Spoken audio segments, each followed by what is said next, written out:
پوچھنے والے نے پوچھا اے اللہ کے حبیب صلی اللہ علیہ وسلم اترونہا للمتقین، کیا آپ کی شفاعت نیکوں کے لیے ہوگی؟ فرمایا لا ولکنہا للمذنبین الخطائین المتلوثین، نہیں، میری شفاعت میرے امت کے گناہگاروں کے لیے ہوگی۔ اللہ کے حبیب صلی اللہ علیہ وسلم کی شفاعت کا نصیب ہو جانا یہ بھی گناہوں کی بخشش کا سبب ہے۔ مگر شفاعت کس کو نصیب ہوگی اس کی بھی تفصیل سن لیجئے۔ کچھ لوگ ہوتے ہیں سنت کو دیکھتے ہیں، ان کا دل خوش ہو جاتا ہے، وہ سنت رکھنے والے کو انکریج کرتے ہیں، اس کو مورل سپورٹ دیتے ہیں، نہیں تم نے اچھا کیا۔ اور کچھ وہ ہوتے ہیں کہ جو دیکھتے ہیں چہرے پہ سنت سجی، کیا ملا بن گئے، کیا تم نے چہرے پہ کر لیا۔ علماء نے لکھا جس نے سنت کو دیکھ کر ناگواری کا اظہار کیا اس نے اپنے آپ کو شفاعت سے محروم کر لیا۔ جس سے کہ انسان کے اوپر اللہ کی رحمت برستی ہے اس کو کہتے ہیں استغفار۔ استغفر اللہ ربی من کل ذنب واتوب الیہ۔ قرآن مجید میں اللہ رب العزت نے حکم فرمایا واستغفر اللہ، استغفار کرو۔ ہمارے اکابر یہ معمول بتاتے ہیں روزانہ، استغفر اللہ ربی من کل ذنب واتوب الیہ۔ اس کو دن میں کم از کم 100 مرتبہ صبح، 100 مرتبہ شام، زیادہ وقت ہو تو 200 مرتبہ بھی پڑھ سکتے ہیں۔ مگر جب پڑھ رہے ہوں تو ذرا اپنے گناہوں پر ندامت بھی دل میں محسوس کریں۔ یہ نہ ہو کہ زبان پہ استغفار چل رہا ہے اور دن میں گناہوں کے خیال چل رہے ہیں۔ رابعہ بصریہ رحمۃ اللہ علیہ فرماتی تھی استغفارنا یحتاج الی استغفار، کہ ہم ایسا استغفار کرتے ہیں کہ اس کے اوپر ہمیں استغفار کرنے کی ضرورت ہے۔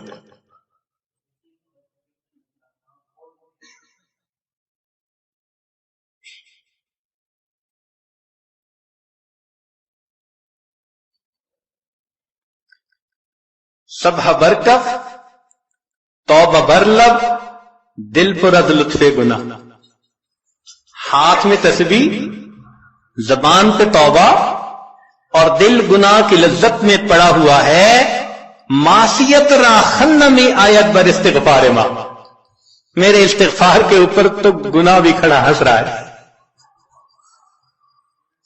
تو ایسا استغفار نہ ہو، صحیح ندامت کے ساتھ ہم استغفار پڑھیں تو اللہ تعالی کی رحمت برسے گی۔ دلیل قرآن عظیم الشان، بات پکی۔ اللہ رب العزت شاہ فرماتے ہیں لولا تستغفرون اللہ لعلکم ترحمون، قرآن کی آیت۔ اگر یہ استغفار کرتے تو کیا ہوتا؟ اللہ تعالیٰ رحمت برساتے۔ تو اس کا مطلب ہے یہ گارنٹیڈ بات ہے کہ استغفار کرنے سے اللہ تعالیٰ کی رحمت برستی ہے، انسان کے روح کو غذا ملتی ہے۔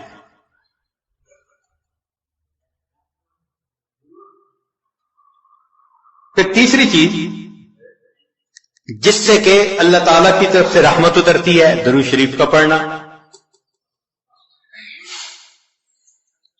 حدیث مبارکہ میں آتا ہے جو شخص ایک دفعہ درود شریف پڑھتا ہے اللہ تعالیٰ 10 رحمتیں اتارتے ہیں۔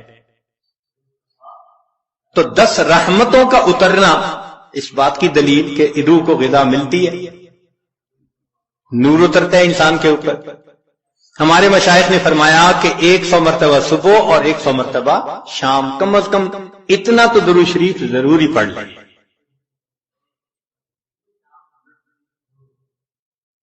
ایک صحابی رضی پوچھتے ہیں اللہ کے نبی صلی اللہ علیہ وسلم میں کتنا درود شریف پڑھوں؟ فرمایا زیادہ پڑھ،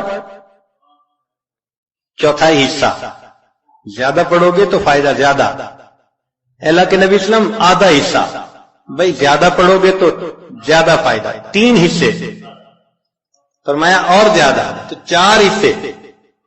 جب انہوں نے کہا کہ میں پورا وقت درود شریف پڑھنے میں لگا دوں گا، نبی اسلام نے فرمایا اذن یغفر لک ذنبک، تیرے گناہوں کو بخش دیا جائے گا اور تیرے غموں کو تیرے سر سے اتار دیا جائے گا. تو درود شریف کے پڑھنے سے اللہ تعالیٰ گناہوں کو معاف کرتے ہیں اور دھو دیتے ہیں. صدیق اکبر رضی اللہ عنہ فرمایا کرتے تھے کہ ٹھنڈا پانی آگ کو اتنا جلدی نہیں بجھاتا جتنا جلدی درود شریف کا پڑھنا انسان کے دلوں کی ظلمت کو مٹا دیتا ہے.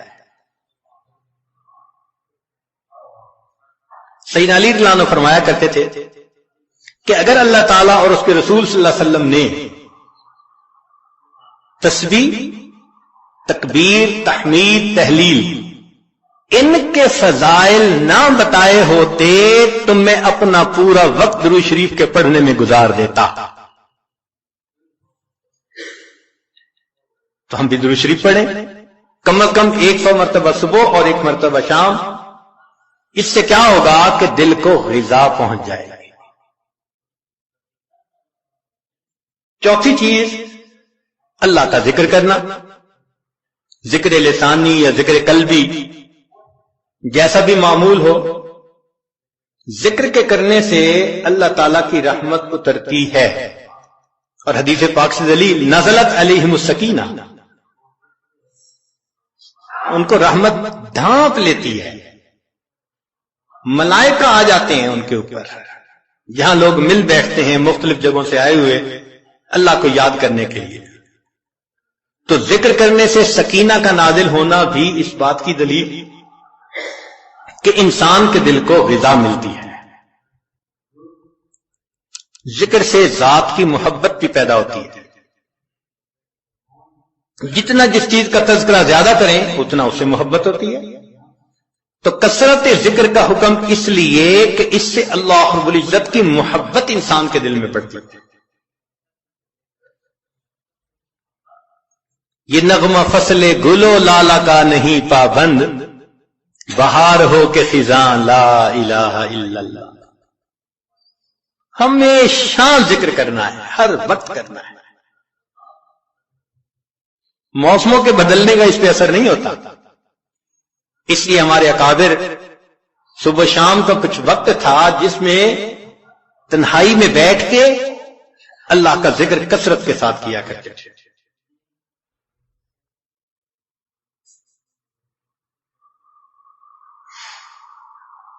پھر پانچویں چیز جس سے کہ انسان کے اوپر رحمت اترتی ہے وہ ہے اتباع سنت.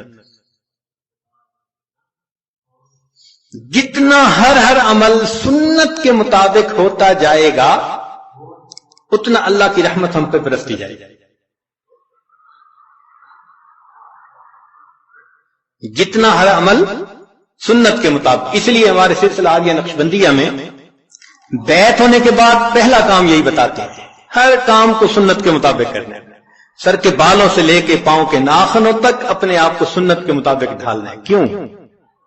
ایک تو اجر ہے، ایک قرب ہے، اللہ کی محبوبیت ملتی ہے، اور تیسرا یہ چیز انسان کے روح کی غذا بھی ہے. دلیل قرآن عظیم الشان میں سے ارشاد فرمایا اطیعوا اللہ والرسول لعلکم ترحمون. اللہ اور اس کے رسول کی اطاعت کرو تو کیا ہوگا؟ تمہارے اوپر رحمت برسے گی. تو اتباع سنت سے بھی انسان پر رحمت برستی ہے.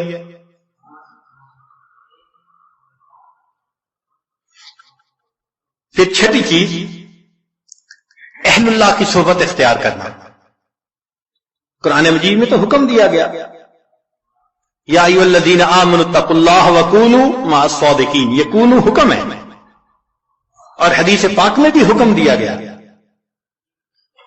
نبی علیہ السلام نے ارشاد فرمایا علیکم بمجالسۃ العلماء واستماع کلام الحکماء فإن اللہ تعالی یحیی القلب المیت بنور الحکمہ کما یحیی الارض المیت بماء المطر. کہ جس طرح بارش کے اترنے سے اللہ مردہ زمین کو زندہ کر دیتے ہیں اسی طرح اہل اللہ کی حکمت بھری باتوں سے اللہ دلوں کو زندہ فرما رہا ہے. تو دلوں کو غذا کا ملنا حدیث سے ثابت. اس لیے تو فرمایا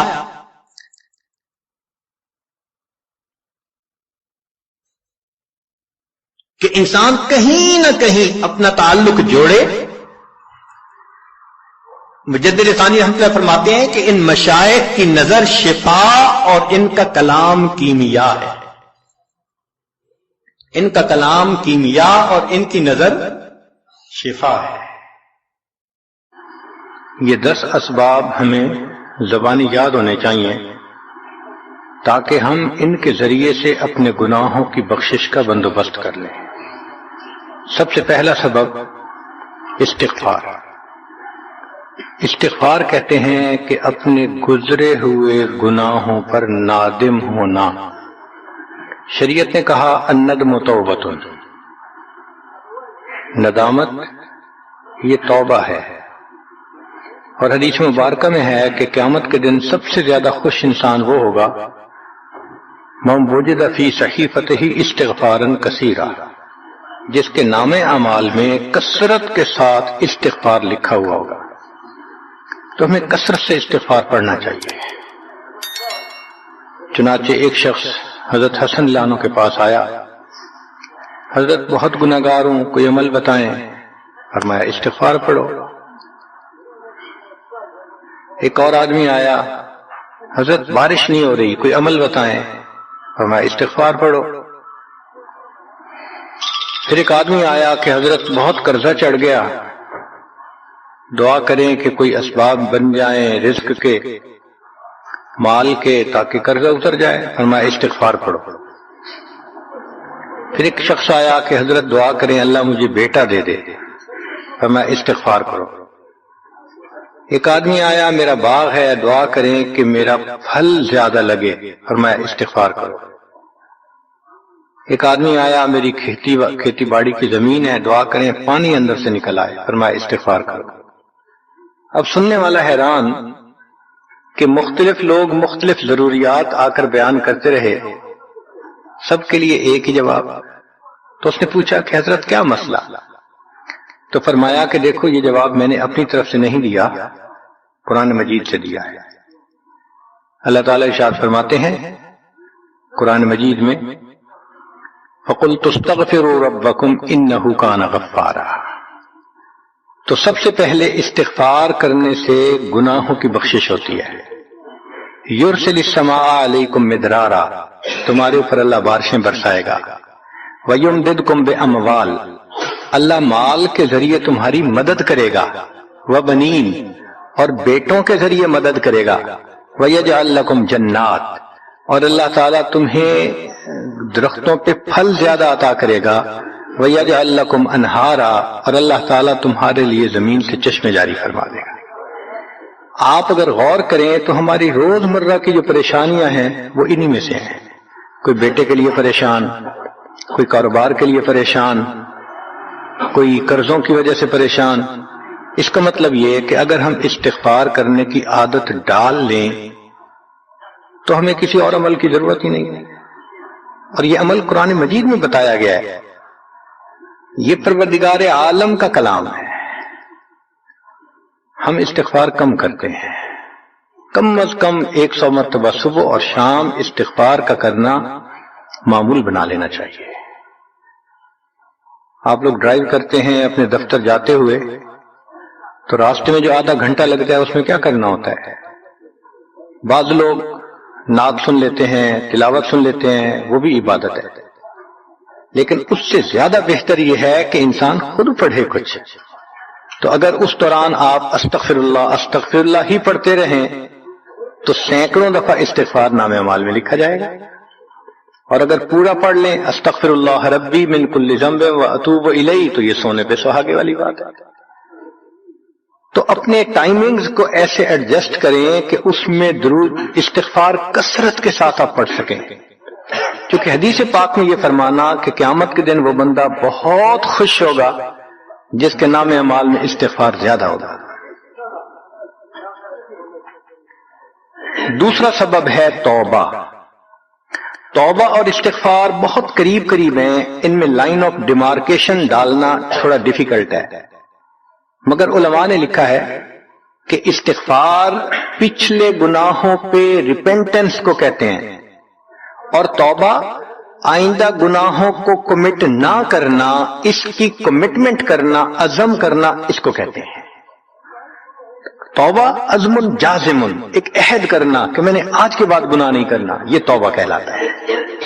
تو گویا توبہ کا تعلق آئندہ گناہ نہ کرنا، استغفار کا تعلق پاسٹ کے ساتھ ہے کہ میں نے جو کیا برا کیا، اللہ بس میری غلطی کو پلیز معاف کر دیں، اس کو استغفار کہتے ہیں۔ اور یہ استغفار کا حکم اللہ رب العزت نے اپنے حبیب صلی اللہ علیہ وسلم کو دیا، فسبح بحمد ربک واستغفرہ، حکم ہے، صیغہ ہے امر کا۔ اللہ کے محبوب صلی اللہ علیہ وسلم کو اگر یہ حکم ہے تو سوچئے پھر ہمیں استغفار کرنے کی کتنی ضرورت ہے۔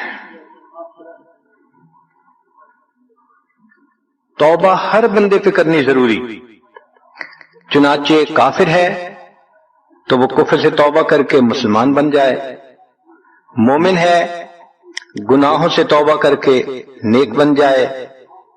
جو نیک ہے وہ جو اپنے اعمال کے اندر غفلت ہوتی ہے، نماز کی غفلت، ذکر میں غفلت، تلاوت میں غفلت، اس غفلت سے توبہ کرے، اور جو کہے کہ جی میں تو اس سے بھی توبہ کرتا ہوں، تو بھائی ہم جو اعمال کرتے ہیں یہ اس کوالٹی کے تو نہیں کہ اللہ تعالیٰ کے ہاں قبولیت پا سکیں۔ اب پھر استغفار کرنا کہ اللہ اس کو قبول کر لیجئے، کیونکہ اللہ کے محبوب صلی اللہ علیہ وسلم نے فرمایا ما عبدنا کا حق کا عبادت، اے اللہ ہم نے عبادت نہیں کی جیسے عبادت کرنے کا حق تھا۔ اگر سید الاولین والآخرین صلی اللہ علیہ وسلم یہ فرماتے ہیں، ہم کس کھیت کی گاجر مولی ہیں، ہماری عبادتیں کیا عبادتیں ہیں؟ تو استغفار کرنا، توبہ کرنا ہم میں سے ہر بندے پر لازم ہے۔ تیسری چیز جس سے کہ گناہ معاف ہوتے ہیں، الحسنات الماحیہ، نیکیاں۔ جو انسان نیک اعمال کرتا ہے تو گناہ دھل جاتے ہیں۔ نیک اعمال کی مثال صابن کی ہے، گناہوں کی مثال میل کی سی ہے۔ صابن جتنا زیادہ لگتا ہے اتنا میل دھل جاتی ہے۔ ان الحسنات یذہبن السیئات، یہاں شیطان دھوکہ دیتا ہے۔ مثلا اگر کوئی بچہ تعلیم پا رہا ہے مگر کوئی گناہ بھی کرتا ہے، تیرے علم کا کیا فائدہ، گناہ تو چھوڑتا نہیں۔ بھائی اگر گناہ کرتے ہیں تو علم تو الٹا ان گناہوں کو دھوئے گا، وہ علم ہی چھڑوا دیتا ہے تاکہ دھونے کا مسئلہ ہی نہ رہے۔ اب عورت سوچے گی میں پردہ تو کرتی نہیں، نمازوں کا کیا فائدہ؟ یہ دھوکہ ہے شیطان کا۔ بھئی آپ نمازیں پڑھتی رہو، اس نمازوں کی برکت سے اللہ پھر پردے کی بھی توفیق دے دیں گے۔ تو نیکی نہیں چھوڑنی چاہیے کبھی بھی، یہ سوچ کے جی میں اچھا تو ہوں نہیں، کیا فائدہ؟ فائدہ ہے۔ جب اللہ فرما رہے ہیں کہ نیکیاں گناہوں کو دھو دیتی ہیں، بھئی گناہ تو ہم چھوڑتے نہیں اور نیکی آرام سے چھوڑ دیتے ہیں، یہ کہاں کی لاجک ہے؟ تو اس لیے نیکی بھاگ بھاگ کے کرنی چاہیے۔ اگر گناہ ہے تو نیکی اور زیادہ کریں تاکہ نیکی کی برکت سے گناہوں کی ظلمت ختم ہو جائے اور دھل جائے۔ حدیث پاک میں ہے بندہ گناہ کرتا ہے لکھ دیا جاتا ہے، دوسرا گناہ، تیسرا، 5 گناہ کرتا ہے، پھر اس کے بعد وہ ایک نیکی کرتا ہے تو نیکی والا فرشتہ کہتا ہے کہ دیکھو اللہ کے ہاں دستور ہے من جاء بالحسنۃ فلہ عشر امثالھا، اس کو 10 نیکیاں ملنی تھیں، تم نے 5 گناہ لکھے ہیں نا، اچھا تم 5 گناہ مٹا دو، میں نامہ اعمال میں 10 نیکیوں کی بجائے صرف 5 نیکیاں بیلنس وہ ڈال دیتا ہوں۔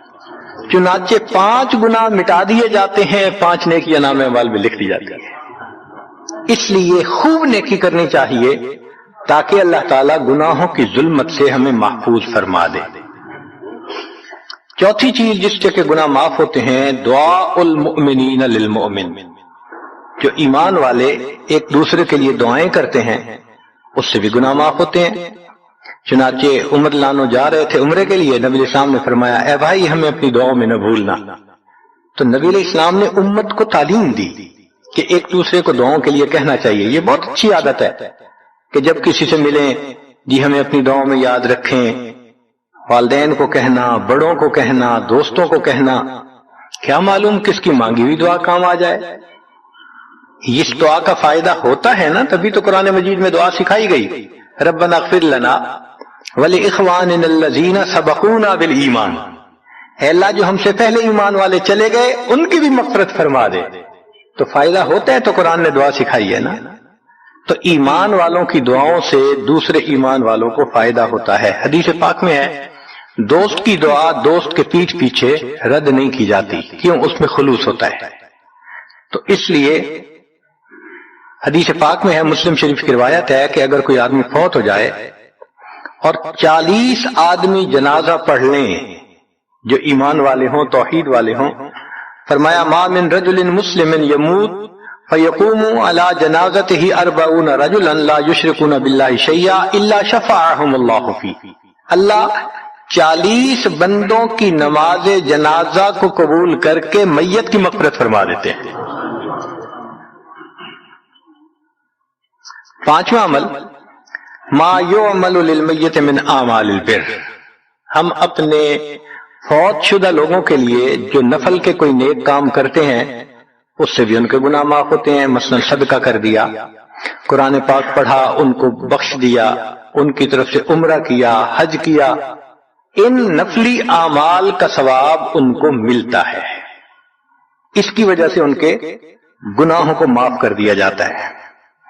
چنانچہ حضرت شیخ الحدیث رحمۃ اللہ علیہ نے فضائل ذکر میں یا کسی اور کتاب میں واقعہ لکھا ہے کہ ایک اللہ والے تھے، قبرستان کے قریب سے جاتے ہوئے انہوں نے کچھ پڑھ کے قبرستان والوں کو بخش دیا۔ رات خواب دیکھا کہ وہی قبرستان والے ہیں اور ایک آدمی آتا ہے جیسے کوئی ڈاک تقسیم کرنے والا ڈاکیا ہوتا ہے، اور سب اس کی طرف بھاگ پڑتے ہیں جیسے ڈاک لینے کے لیے ہو۔ ایک بندہ پیچھے آرام سے بیٹھا ہوتا ہے، وہ پوچھتا ہے کیا معاملہ؟ وہ کہتا ہے کہ یہ فرشتہ آیا ہے، روزانہ کی جو ڈاک آئی ہے نا نیکیوں کی، جو اولاد نے، رشتہ داروں نے، دوستوں نے کیے، لہذا وہ اعمال نیکیاں ملتی ہیں تو یہ سب لوگ جاتے ہیں کہ نیکیاں ملیں گی، ہمارا درجہ بڑھے گا۔ اس نے کہا کہ آپ کو ضرورت نہیں ہے؟ کہنے لگا ہاں میں لے لوں گا، مگر میرا ایک بیٹا ہے جسے میں نے قرآن پاک کا حافظ بنایا، اس کی دکان ہے، وہ سارا دن دکان پہ بیٹھا رہتا ہے اور ساتھ ساتھ قرآن پڑھتا رہتا ہے، تو مجھے اتنی نیکیاں مل جاتی ہیں کہ میں بعد میں لے لوں گا۔ اس نے کہا بیٹا کہاں؟ اس نے کہا فلاں جگہ دکان ہے۔ وہ اللہ والے جب وہاں گئے اگلے دن تو دیکھا کہ ایک نوجوان ہے اور وہ بیٹھا ہوا ہے، گاہک آتا ہے تو اس کو سودا بیچ دیتا ہے، جب گاہک کوئی نہیں ہوتا تو وہ قرآن پڑھنا شروع کر دیتا ہے۔ تو وہ سمجھ گیا کہ میرا خواب سچا تھا، اس بچے کے قرآن پڑھنے سے اس کے والد کو خوب بینیفٹ مل رہا ہے۔ کچھ عرصے کے بعد دوبارہ پھر اسی قبرستان کے قریب سے گزرے، پھر انہوں نے کچھ پڑھ کے بخش دیا۔ رات خواب میں دیکھا کہ اب جب تقسیم ہوا تو سب بھاگے تو وہ بندہ بھی بھاگا۔ انہوں نے کہا آپ بھی بھاگ رہے ہو؟ کہنے لگا ہاں میں اس لیے بھاگ رہا ہوں کہ میرا وہ بیٹا فوت ہو گیا، اب مجھے قرآن پڑھ کے بخشنے والا کوئی ایسا ہے نہیں، تو جو عام ایمان والوں کا ثواب آتا ہے میں بھی اسی میں سے اپنا حصہ لینے کے لیے جا رہا ہوں۔ تو ایمان والوں کے ان اعمال کا ثواب بھی ملتا ہے، اور اصل میں یہ اسی بندے کا اپنا عمل ہوتا ہے۔ یہ ذہن میں رکھنا کہ جو ایمان والے پڑھ کے بخشتے ہیں نا، اس کا ثواب کیوں ملتا ہے؟ اس کا اپنا عمل۔ دیکھو اس نے نیکوں سے تعلق جوڑا، وہ بھی تو ہوتے ہیں جن کے مرنے کے بعد پیچھے ریچھ کتے کی لڑائی کرواتے ہیں، میلے لگواتے ہیں، موسیقی کی محفلیں ہوتی ہیں، وہ بھی تو ہوتے ہیں نا، تو ان کو کچھ نہیں ملتا۔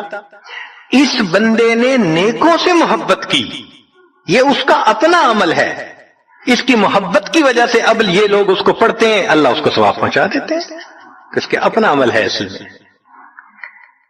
پھر چھٹی چیز جس کی وجہ سے گناہ معاف ہوتے ہیں، المصائب التي يكفر الله بها الخطايا في الدنيا، دنیا میں انسان کو جو مشکلات، تکلیفیں، مصیبتیں پہنچتی ہیں ان کی وجہ سے گناہ معاف کر دیے جاتے ہیں۔ کوئی مصیبت دنیا میں پہنچتی ہے گناہ معاف ہوتے ہیں۔ چنانچہ نبی علیہ السلام تشریف فرما تھے، چراغ بجھ گیا، نبی علیہ السلام نے فرمایا انا للہ و انا الیہ راجعون۔ ام المؤمنین عائشہ صدیقہ نے پوچھا ہے اللہ کے حبیب صلی اللہ علیہ وسلم یہ تو پڑھتے ہیں جب کوئی آدمی فوت ہو جاتا ہے؟ فرمایا عائشہ مومن کو جو بھی دنیا میں تکلیف غم پہنچتا ہے اگر وہ اس کے اوپر انا للہ پڑھ لے اس کو ثواب ملتا ہے تو سوچنے کی بات ہے، چراغ کے بجھنے پر اگر ثواب ملتا ہے تو کسی عزیز کی زندگی کا چراغ بجھ گیا اس پر کتنا ثواب ملے گا؟ اس لیے تکلیف آئے تو پریشان ہونے کی بات نہیں ہوتی، صبر کرنے کی بات ہوتی ہے۔ انسان بے صبری کے ذریعے خواہ اس تکلیف پر ملنے والے ثواب سے اپنے آپ کو محروم کر دیتا ہے۔ بے صبری سے تکلیف ختم نہیں ہوتی، ثواب ملنا بند ہو جاتا ہے، تو بے صبری کا کیا فائدہ؟ اور ہو سکتا ہے کہ یہ مصیبت جو آئی یہ بندے نے خود مانگی ہو، یہ بھی عجیب بات ہے۔ آپ کہیں گے جی کوئی بندہ مصیبت تو نہیں مانگتا، ہاں ہو سکتا ہے مانگی ہو۔ کیسے؟ کہ دعا مانگی، اللہ مجھے قیامت کے دن میرے محبوب صلی اللہ علیہ وسلم کے ہاتھوں حوض کوثر کا جام عطا کر دینا، اللہ نے دعا قبول کر لی، عمل تو ہے نہیں کہ یہ نعمت نصیب ہو، تو اب کیسے ملے گا؟ اللہ تعالی بیماری، مصیبت، پریشانی کچھ اس کے اوپر بھیج دیتے ہیں۔ اگر یہ بندہ اس پر صبر کر لیتا ہے اس کو بہانہ بنا کر اللہ اس کو وہ نعمت عطا فرما دیتے ہیں۔ چنانچہ ایک بزرگ تھے، 70s میں تھے، بیوی بھی اسی طرح بہت نیک تھی۔ بیوی نے کہا کہ میرا بڑا دل چاہتا ہے کہ نبی علیہ الصلوۃ والسلام کا دیدار نصیب ہو، میں بڑا درود شریف پڑھتی ہوں، نفل پڑھتی ہوں، مگر مجھے واضح زیارت نہیں ہوئی، آپ کو کوئی عمل آتا ہو تو بتا دیں۔ انہوں نے کہا عمل آتا ہے، کرو گی؟ کہا بالکل کروں گی۔ کہنے لگے اچھا جمعہ کا دن آ رہا ہے، خوب نہا دھو کے وہ جو دلہن والے کپڑے تھے نا تمہارے کناری والے گوٹے، وہ پہننا اور میک اپ کرنا، خوشبو لگانا، اور میں بس جمعہ پڑھ کے آؤں گا تو پھر ٹھیک ہے۔ اس نے کہا بہت اچھا۔ وہ اللہ کی بندی نہائی دھوئی دلہن کی طرح خوب تیار ہوئی، کپڑے دلہن والے پہنے۔ ان بزرگوں نے جمعہ کی نماز پڑھی تو ساتھ بھائی کا گھر تھا اس کی، یعنی ان کی بیوی کا، تو بیوی کے بھائی کے گھر چلے گئے، اس کو جا کے کہا میری عمر دیکھو اور آ کے اپنی بیوی بہن کی حالت دیکھو۔ اس نے کہا کیا مسئلہ؟ وہ ساتھ آ گیا، اور جب گھر آ کے اس نے دیکھا تو بیوی تو دلہن بنی بیٹھی ہے۔ بھائی کو غصہ آیا، تمہیں اپنی یہ تمہاری عمر اور یہ تمہارے لچھن۔ اس نے تو ڈانٹا اور وہ بیچاری روئی، اس کا دل ٹوٹا، رو رو کے حال برا، سو گئی۔ اللہ کی شان کہ اس نیند میں اس کو نبی علیہ السلام کی زیارت نصیب ہو گئی۔ اب وہ اٹھی تو وہ خوش بھی ہے اور پریشان بھی ہے، خوش اس بات پہ کہ زیارت ہو گئی، اور پریشان اس بات پہ کہ میاں نے کیا کیا، خود کہا دلہن بنو اور خود بھائی سے مجھے ڈانٹ پڑوا دی۔ تو پھر اس نے پوچھا کہ آپ نے ایسا کیوں کیا؟ انہوں نے کہا دیکھو میں تمہاری زندگی کو قریب سے جانتا ہوں، میں نے تمہیں اتنا پیار محبت سے رکھا ہے کہ تمہیں زندگی کی کوئی تکلیف نہیں پہنچنے دی میں نے، تم نے عبادت کی انتہا کی ہے، مگر کچھ نعمتیں ہوتی ہیں جو دل ٹوٹنے پہ ملتی ہیں، تو تمہارا تو کبھی دل ٹوٹا نہیں، تو میں نے ایک بہانہ بنایا کہ تمہیں کہا دلہن بنو، بھائی کو شکایت لگا دی، اس نے ڈانٹ پلا دی، تمہارا دل ٹوٹا، اللہ کو رحم آ گیا، اللہ تعالیٰ ٹوٹے دلوں پر رحم فرما دیتے ہیں۔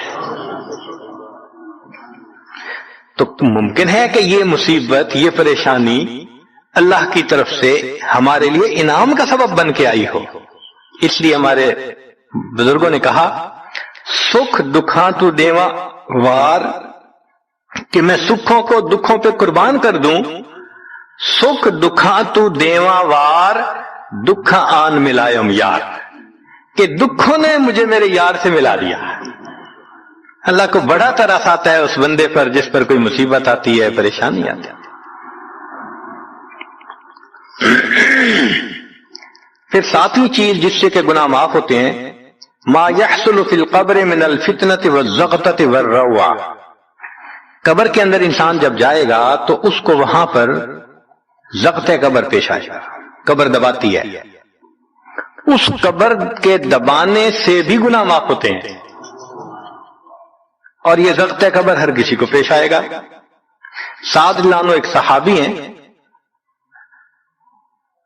نبی علیہ السلام نے ان کا جنازہ پڑھایا اور اللہ کے محبوب صلی اللہ علیہ وسلم پنجوں کے بل چلنے لگے. تو صحابی نے پوچھا اے اللہ کے حبیب صلی اللہ علیہ وسلم آپ ایسے چل رہے ہیں؟ فرمایا سعد کی نماز جنازہ میں شرکت کے لیے اتنے فرشتے آسمان سے اتر آئے مجھے پاؤں رکھنے کی جگہ نہیں مل رہی. پھر حدیث پاک میں آتا ہے کہ نبی اسلام نے فرمایا سعد کی وفات پر اللہ کا عرش بھی 3 دن تک روتا رہا. جن کی وفات پہ اللہ کا عرش روئے، اللہ کے فرشتے جنازے میں اترے، کیسے اللہ کے مقبول بندے ہوں گے. پھر نبی اسلام نے فرمایا سعد کو بھی ضغط قبر پیش آیا. تو اس کا مطلب یہ ہے کہ یہ ضغط قبر تو پیش آنا ہی ہے، ہر کسی کو آنا ہے، کوئی بھی ہو. اب یہ عجیب سی بات ہے، مگر اس کو سمجھیں کہ کیوں پیش آنا ہے. آپ اگر کسی ریسٹورنٹ پہ جائیں اور جا کے سویٹ ڈش کھائیں یا کباب کھائیں تو بل پے کرنا پڑتا ہے نا. گروسری سٹور سے جا کے کوئی چیز لائیں بل پے کرنا پڑتا ہے نا، ہر چیز کا بل ہوتا ہے نا. اس دنیا میں انسان جو مزے لیتا ہے بھلے جائز صحیح، ان کی بھی ایک کاسٹ ہے اور وہ اسے پے کرنی پڑے گی، اور وہ کاسٹ ضغط قبر سے پے ہوگی. اس لیے جس کی زندگی غربت میں گزری ہوگی اس کا ضغط قبر بہت کم ہوگا، اور جس نے عیش آرام مزے سہولت انجوائے کیا کاسٹ تو دینی پڑے گی نا. تو ضغط قبر تو پیش آنا ہے. ہمارے والد صاحب بچپن میں دیکھتا تھا میں کہ بہت اچھا سالن بنا ہوتا تھا نا، تو اکثر وہ گلاس پانی کا اٹھاتے تھے اور ایک گھونٹ پانی ڈال دیتے تھے. مجھے سمجھ نہیں آتی تھی یہ کیا کرتے ہیں. میں اکثر ان سے پوچھتا تھا ابو آپ ایسے کیوں کرتے ہیں؟ نہیں بتاتے. جب ان کی وفات ہوئی تو بعد میں والدہ صاحبہ نے کہا کہ اصل میں وہ یہ کہا کرتے تھے کہ نفس میرا دشمن ہے، میں اس نفس کو لذتیں کیوں دوں. وہ لذیذ کھانے کے اوپر بھی ایک گھونٹ پانی ڈال کے اس کو کم مزے والا بنا لیا کرتے تھے، جائز لذتوں کو بھی کم کر لیتے تھے. ہمارا کیا حال ہوگا جو ناجائز لذتوں کے پیچھے بھاگتے پھرتے ہیں. تو یہ ضغط قبر مومن کو بھی پیش آتا ہے اور کافر کو بھی، مگر فرق ہے. کافر کو پیش آئے گا کہ حدیث پاک میں آتا ہے دائیں طرف کی پسلیاں بائیں طرف اور بائیں کی پسلیاں دائیں طرف، یوں پسلیاں توڑ کے رکھ دیں گے. اور مومن کو بھی ضغط قبر پیش آئے گا، مگر مومن کو ضغط قبر تکلیف نہیں دے گا اتنی اگر نیک ہوا. کیوں؟ اچھا آپ بتائیں سر میں درد ہو تو آپ کہتے ہیں نا ذرا سر دبا دو، تو تکلیف ہوتی ہے یا راحت ملتی ہے؟ سر دبانے سے راحت ملتی ہے. جس طرح سر درد میں کوئی دبائے سر کو راحت ملتی ہے، ایسے ہی مومن کو ضغط قبر تو پیش آئے گا مگر مومن کے لیے راحت کا سبب ہوگا.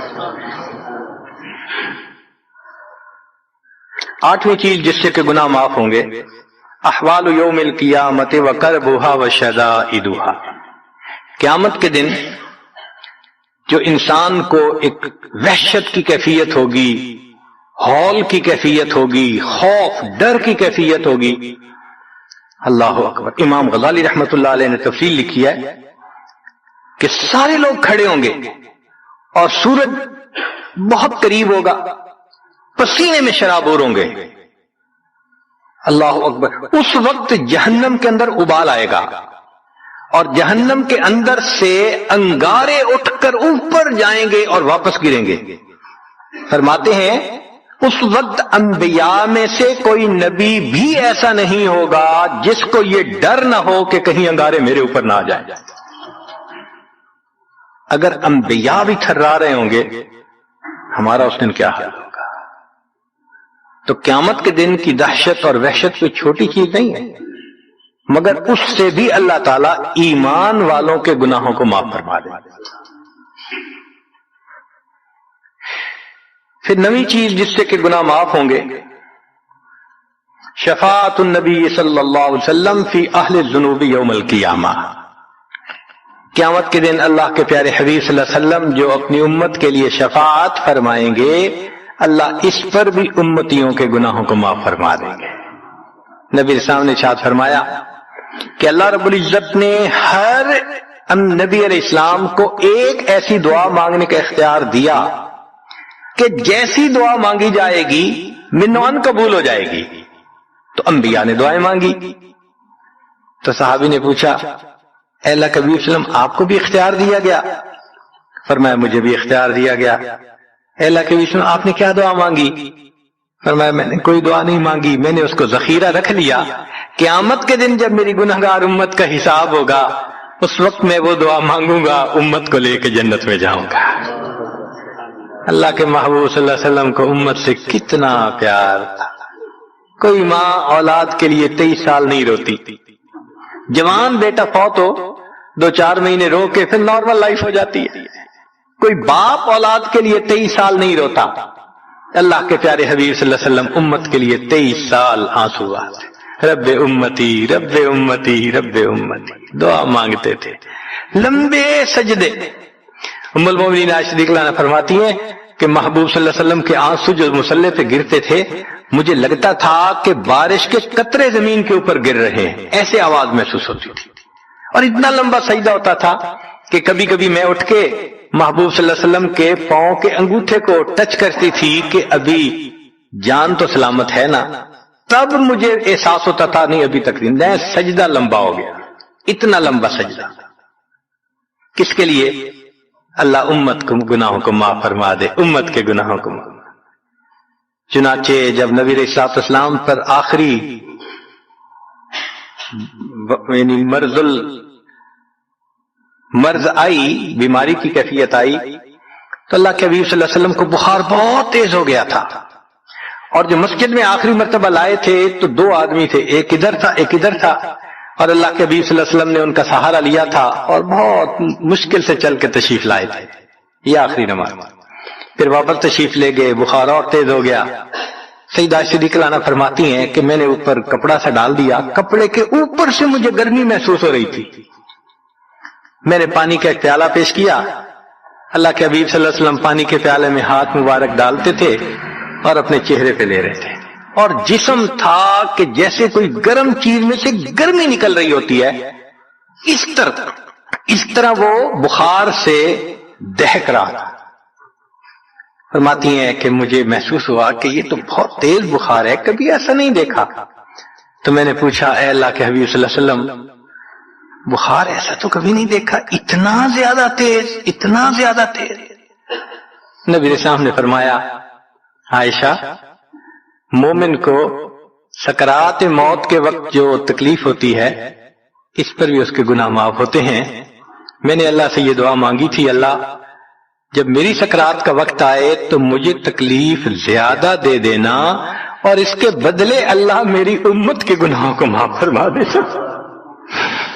عائشہ یہ وہ سکرات ہے جس کی وجہ سے مجھے تکلیف بہت ہے. اللہ کے محبوب صلی اللہ علیہ وسلم کو اتنی تکلیف ہو رہی تھی. اتنے میں اطلاع ملی، دروازہ کھٹکھٹایا گیا، پوچھا کون؟ جواب ملا جبریل علیہ السلام اور اسرائیل علیہ السلام اجازت مانگتے ہیں آنے کی. نبی علیہ السلام نے فرمایا جبریل اندر آ جائیں. تو جبریل آئے.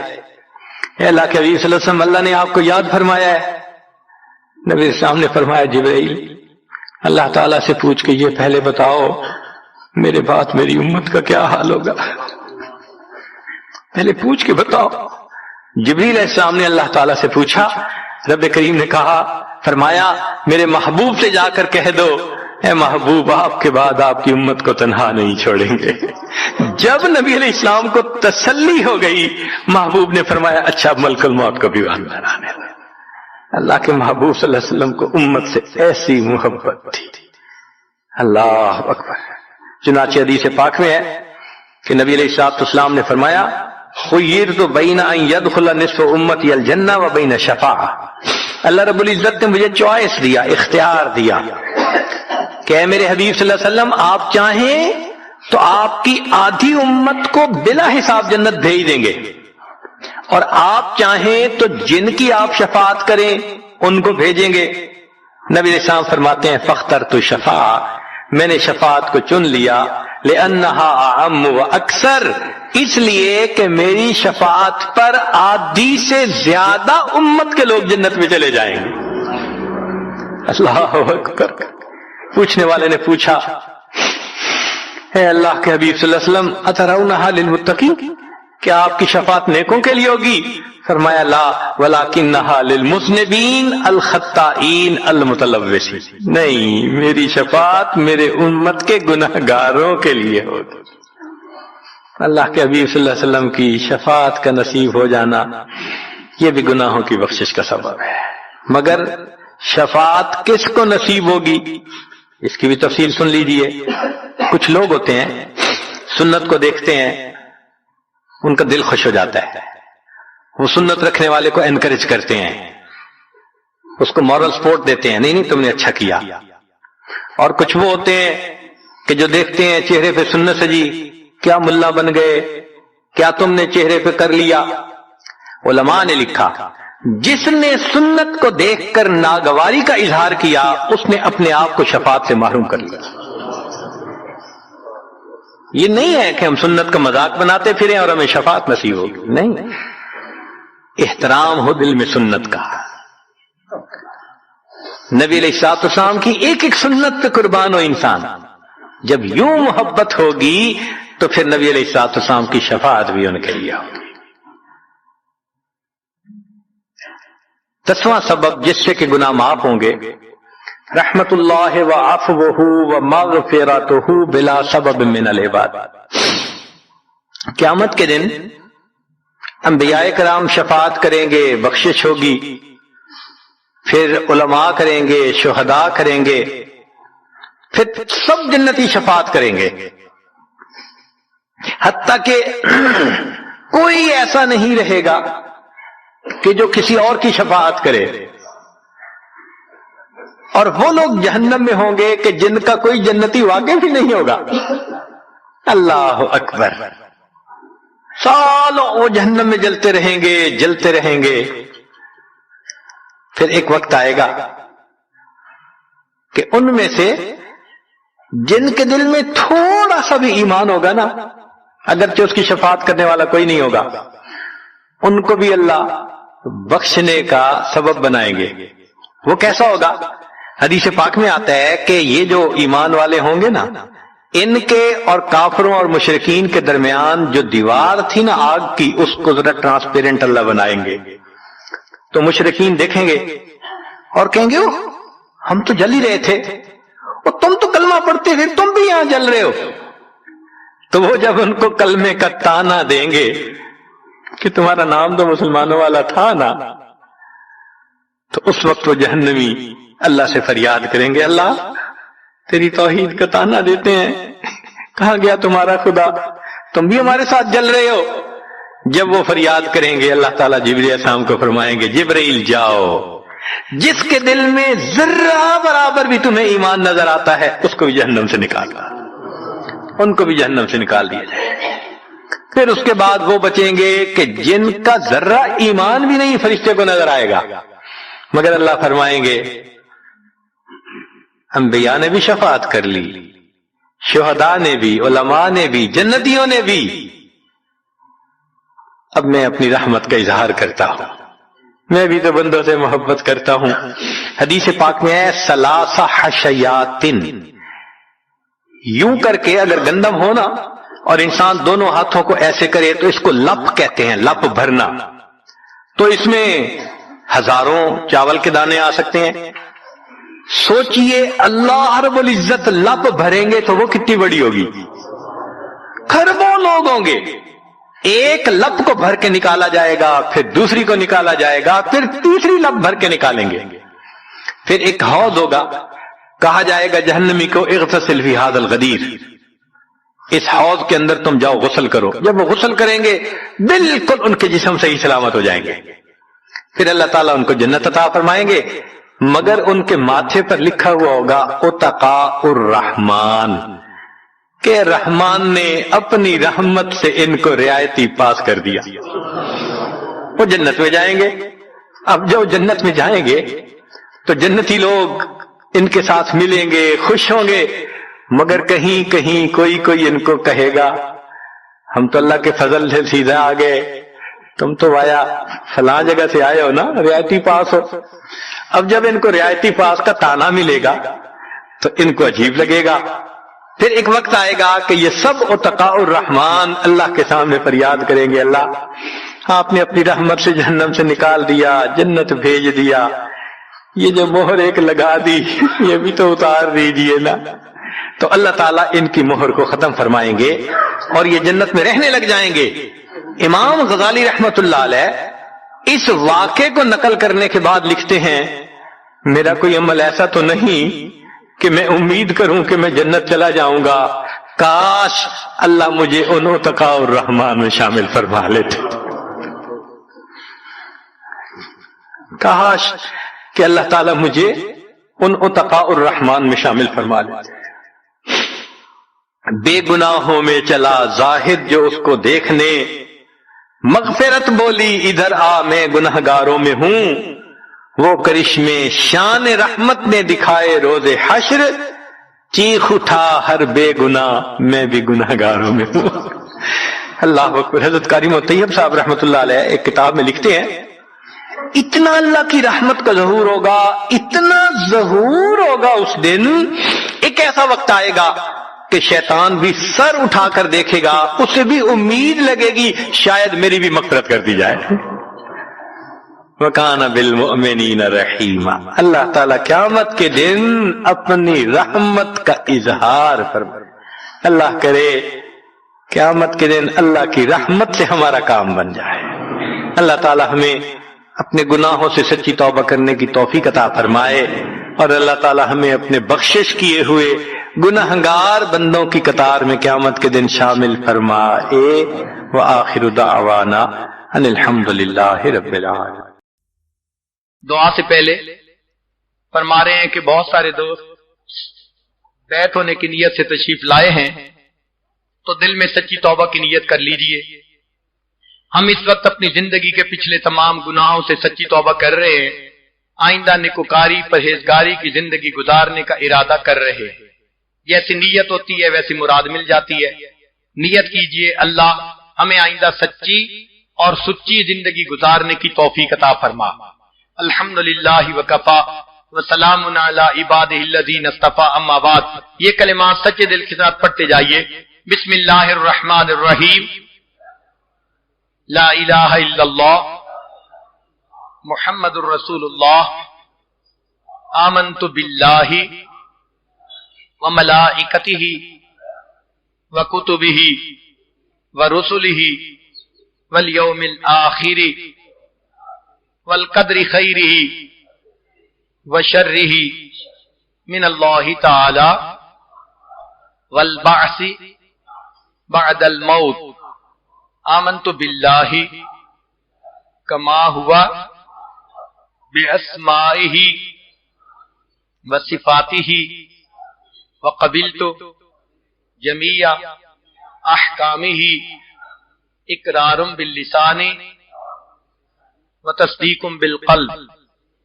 اشہد ان لا الہ الا اللہ واشہد ان محمدا عبدہ ورسولہ۔ استغفر اللہ ربی من کل ذنب واتوب الیہ برحمتک یا ارحم الراحمین۔ ان کلمات کو پڑھنے سے آپ بیت ہو چکے ہیں۔ چند معمولات سن لیجئے جو کرنے بہت آسان ہیں مگر ان کا فائدہ اور نفع بہت زیادہ ہے۔ 100 مرتبہ درود شریف صبح و شام، 100 مرتبہ استغفار صبح و شام، روزانہ قرآن مجید کی تلاوت، چلتے پھرتے لیٹے بیٹھے اللہ رب العزت کا دھیان، اور 10-15 منٹ صبح اور شام ذکر قلبی یعنی مراقبہ۔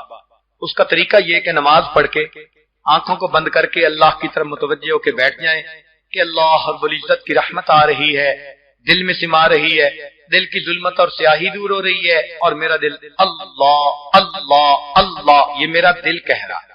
چند منٹ کا مراقبہ انشاءاللہ دل کو منور کرے گا۔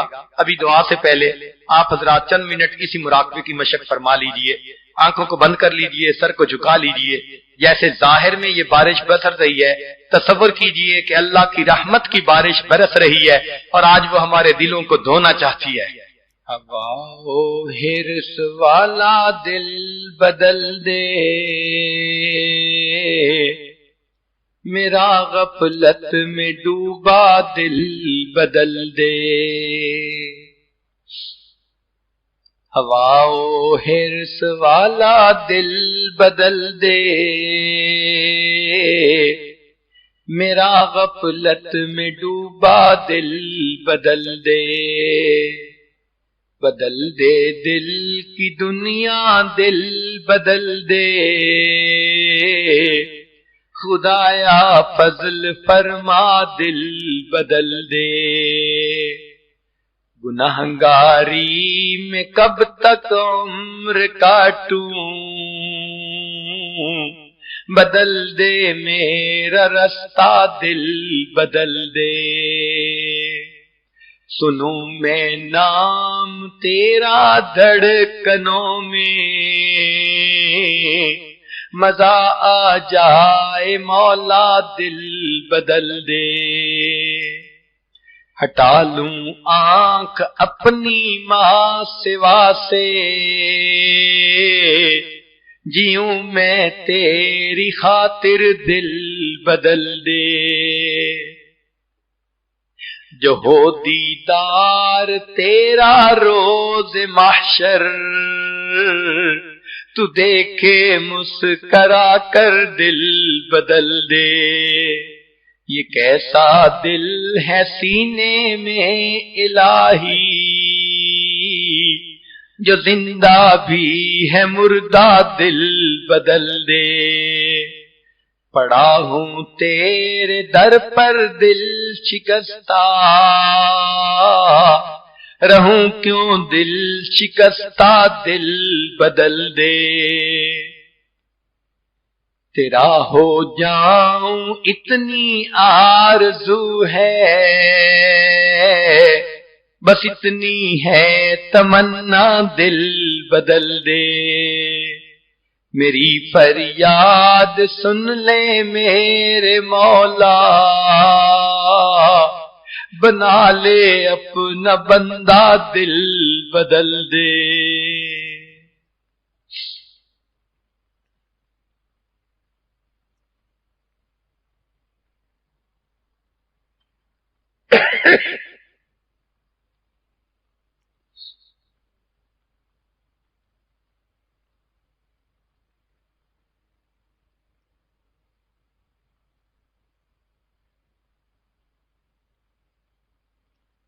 لا الہ الا اللہ محمد الرسول اللہ۔ دعا کیجئے سبحان ربی العلی الوہاب، اللہم صلی علی سیدنا محمد وعلی آل سیدنا محمد وبارک وسلم۔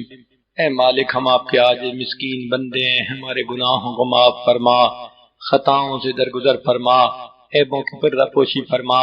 اللہ ہماری نگاہوں کو پاک فرما، دلوں کو صاف فرما، سینوں کو اپنی محبت سے لبریز فرما، اپنے عشق کی آتش ہمارے سینوں میں پیدا فرما، ہمارے انگ انگ سے اپنے ذکر کو جاری فرما، روئیں روئیں سے اپنے ذکر کو جاری فرما، ہڈی ہڈی بوٹی بوٹی میں اپنی محبت پیدا فرما۔ اللہ ہم نے پیارے حبیب صلی اللہ علیہ وسلم کی سچی محبت نصیب فرما، ان کے اہل بیت کی سچی محبت نصیب فرما، ان کے صحابہ کی سچی محبت نصیب فرما۔ اللہ اپنے پیارے اولیاء کی سچی محبت نصیب فرما، دنیا اور آخرت میں ان کے قدموں میں جگہ نصیب فرما۔ ہماری جسمانی بیماریوں کو دور فرما، روحانی بیماریوں کو دور فرما۔ اللہ ہمیں ذلت سے محفوظ فرما، علت سے محفوظ فرما، قلت سے محفوظ فرما، اپنی رحمتوں کی ٹھنڈی چھاؤں نصیب فرما۔ اللہ زندگی میں کبھی بھی بے سہارا نہ فرما، کبھی بھی بے آسرا نہ فرما، کبھی بھی اپنے در سے دور نہ فرما اللہ، جس طرح آپ نے ظاہر میں بارش کی رحمت عطا فرمائی، اللہ نور کی رحمت کی بارش بھی عطا فرما دیجئے، ہمارے دلوں کو بھی دھو دیجئے اللہ۔ یہ آپ کے بندے اس بارش میں ظاہر میں بھیگتے رہے، پھر بھی بیٹھے رہے، آپ کے حبیب صلی اللہ علیہ وسلم سے محبت کی دلیل ہے۔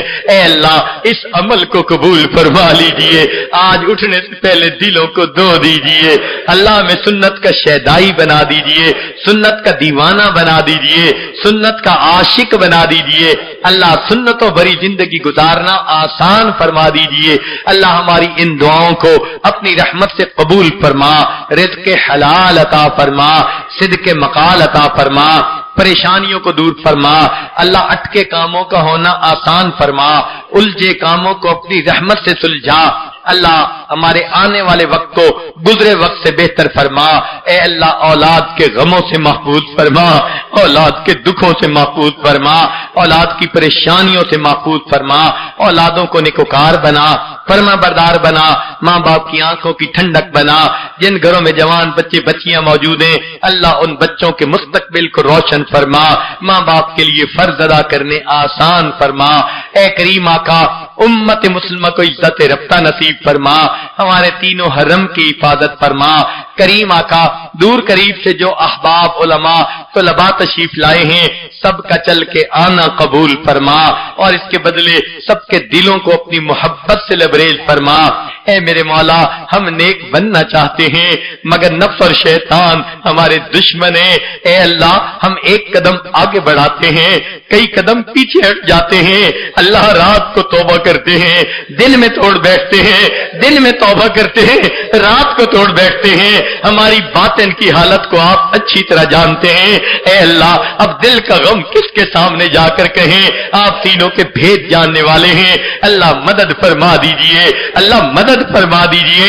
جو ڈوب رہا ہوتا ہے وہ پکارتا ہے مجھے بچا لو مجھے بچا لو اللہ، ہم گناہوں میں ڈوبتے جا رہے ہیں اللہ، بچا لیجئے اللہ، بچا لیجئے اے کریم، بچا لیجئے اے حنان، بچا لیجئے اے منان، بچا لیجئے رب کریم، رحمتوں کا معاملہ فرما۔ اے اللہ ہم نے دنیا میں دیکھا ہے اگر کوئی قافلہ لٹ جائے لوگوں کو اس پہ بڑا ترس آتا ہے، ہمارا حال اس لٹے ہوئے قافلے کی مانند ہے اللہ۔ ہم نے جو نیک اعمال کیے شیطان نے حسد کی وجہ سے ختم کروا دیے، اے اللہ مختلف اور گناہوں کی وجہ سے ختم کروا دیے، اس نے ہمارے نیک عملوں کو بھی لوٹ لیا اللہ، ہم لٹے ہوئے قافلے کی مانند ہیں، رحم فرما لیجئے اللہ، رحم فرما دیجئے اللہ، رحم فرما دیجئے اللہ، ہمیں اپنے مقبول بندوں میں شامل فرما لیجئے اللہ، اپنی رحمت کی چادر میں جگہ عطا فرما دیجئے اے کریم، مہربانی کا معاملہ فرما۔ رب کریم ماں اپنے بچے کو نجاست میں لتڑا دیکھتی ہے، وہ بچے سے نفرت نہیں کرتی، اسے پھینک نہیں دیتی، سمجھتی ہے یہ تو نادان ہے، بیٹا تو میرا ہی ہے اللہ، وہ بچے کو دھو لیتی ہے، سینے سے لگا لیتی ہے۔ اے کریم آقا ہم بھی تو گناہوں کی نجاست میں لچڑے ہوئے ہیں اللہ، ہم نادان ہیں، آپ ہم سے ناراض نہ ہوئیے، ہمیں اپنی نگاہوں سے گرا نہ دیجئے اللہ، ہمیں نفس اور شیطان کے حوالے نہ کیجئے اے کریم، ایک رحمت کی نظر ڈال کے ہمیں دھو دیجئے، رحمت کی چادر میں جگہ عطا فرما دیجئے اے کریم، مہربانی کا معاملہ فرما۔ رب کریم آپ ہی نے فرمایا اچھے بروں کے ساتھ اچھائی کا معاملہ کریں، اے اللہ ہم برے ہیں آپ اچھے ہیں، ہمارے ساتھ اچھائی کا معاملہ فرما دیجئے رب کریم، رحمتوں کا معاملہ فرمائیے اے اللہ۔ آج تک زندگی میں ہم نے جو سنتوں کا مذاق اڑایا آج ہم اس سے سچی توبہ کرتے ہیں میرے مولا، ہم قیامت کے دن آپ کے محبوب صلی اللہ علیہ وسلم کے دیدار سے محروم نہیں ہونا چاہتے میرے مولا، رحمت کر دیجئے اللہ، میں سنت کی اتباع عطا کر دیجئے، سنت کی غلامی عطا فرما دیجئے رب کریم، سنت کی محبت عطا فرما دیجئے۔ ہماری ان دعاؤں کو اللہ اپنی رحمت سے قبول فرمائیے اے کریم آقا، آپ رحمت کی ایک نظر فرما دیجئے، ہماری ان دعاؤں کو قبول فرمائیے اللہ۔ آپ کے پہ ہمارا حال یوسف علیہ السلام کے بھائیوں والا ہے جو غلہ پورا مانگتے تھے مگر قیمت پوری نہیں دے سکتے تھے، کہنے لگے جئنا ببضاعۃ مزجاۃ فاوف